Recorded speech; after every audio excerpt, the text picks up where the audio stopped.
Hello everyone, কেমন আছো তোমরা সবাই? আশা করছি তোমরা সবাই খুব ভালো আছো।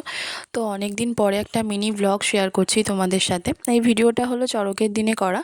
তো এই বছরেই আমি বোধহয় ঠিকঠাক সময় চড়কের মেলায় গিয়েছিলাম, কারণ প্রতি বছর যখনই যাই তো তখনই গিয়ে দেখি ওই ঘোরাটা শেষ হয়ে গিয়েছে, দেখা হয় না কোনো বছরই। তো মেলায় গিয়েই এই পুচকুর সাথে দেখা হয়ে গেল। এটা হলো আমার দিদির ছেলে। আমি একটু কোলে নিয়ে ওকে আদর করে নিচ্ছিলাম। তারপর আমরা চলে গিয়েছিলাম রোল খেতে, আর আমি এখানে আমার বরকে বলছিলাম যে তোমাকে পুরো কালু কালু লাগছে। আর রোলটা খেতে একদমই ভালো ছিল না, নুন হয়ে গিয়েছিল। তারপর আমরা যখন মন্দিরের দিকে আসছিলাম তখন দেখলাম খুব জোরে ঝড় হচ্ছে, আর তাই সব লোকজন বাড়ি চলে যাচ্ছে।